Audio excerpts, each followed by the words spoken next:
మాట వినుకుంటే ఎంతకైనా తెగిస్తారా? చెప్పింది చేయకపోతే ఏం చేయడానికైనా వెనుకాడరా? అంతర్జాతీయ సైనిక చట్టాలను అమెరికా ఉల్లంఘిస్తోందా? అంతే, అవుననే సంకేతాలే కనిపిస్తూ ఉన్నాయి. తాజాగా ప్రపంచ వ్యాప్తంగా జరుగుతున్న యుద్ధాలు ఇవే సూచిస్తున్నాయి. ఇప్పటి వరకు జరిగిన తంతు చూస్తే అవుననే చెప్పక తప్పదు. ఈ ఏడాది జనవరిలో వెనుజువేలాలోకి చొరబడ్డ అమెరికా సైన్యం ఆ దేశ అధ్యక్షుడిని ఎత్తుకొచ్చేసింది. ఆ తర్వాత తాజాగా ఇప్పుడు ఇరాన్ పై విరుచుకుపడ్డ ట్రంప్ ఏకంగా ఆ దేశ సుప్రీం లీడర్ ఖమేనీని అంతం చేసింది. వరుసగా జరుగుతున్న ఈ ఘటనలు సైనిక జోక్యం, లక్షిత దాడుల కారణంగా అధికారం కోల్పోయిన ప్రపంచ నాయకుల చరిత్రను గుర్తు చేస్తోంది. తమ దేశంలోకి అక్రమంగా మాదక ద్రవ్యాలను సప్లై చేస్తున్నారన్న కారణాలు సాకుగా చూపుతూ వెనుజువేలాలోకి చొరబడ్డ అమెరికా సైన్యం ఏకంగా వెనుజువేలా అధ్యక్షుడు మదురోను ఎత్తుకొచ్చింది. అయితే ఈ ఘటనలో ఆయన ప్రాణాలైతే పోలేదు, కానీ ఆయన అధికారం మాత్రం కోల్పోయి కటకటాల పాలయ్యారు. అయితే ట్రంప్ తీరును ప్రపంచ వ్యాప్తంగా ఉన్న పలువురు దేశ నేతలు, నిపుణులు సైతం వ్యతిరేకిస్తూ ఉన్నారు.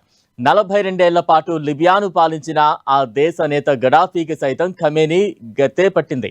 లిబియా అంతర్యుద్ధం చివరి దశలో ఉండగా 2011 అక్టోబర్ 20న గడాఫీని తన సొంత పట్టణమైన సిర్తే సమీపంలో దాడి చేసి మరీ చంపేశారు. క్యాన్వాయ్లో తప్పించుకోవడానికి ప్రయత్నించగా నాటో వైమానిక దళం ఆ వాహనాలను ధ్వంసం చేశాయి.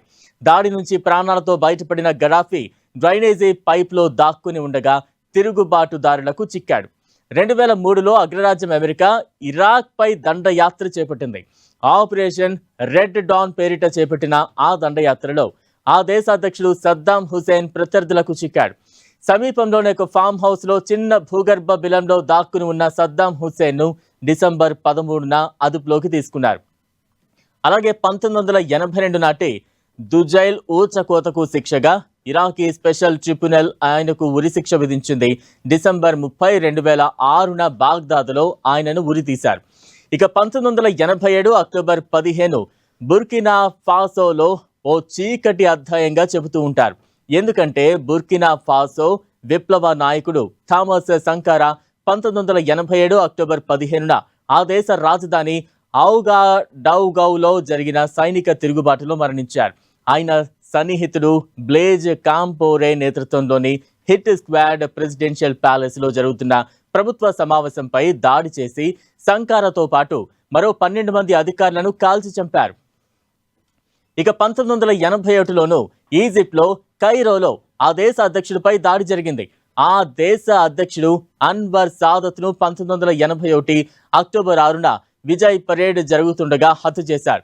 ఈజిప్షియన్ లెఫ్టినెంట్ ఖలీద్ ఇస్లాం బౌలీ నేతృత్వంలోని సైనిక దళం గ్రెనేడ్లు, అసాల్ట్ రైఫిళ్లతో అధ్యక్షుడి స్టాండ్ పై దాడి చేశాయి.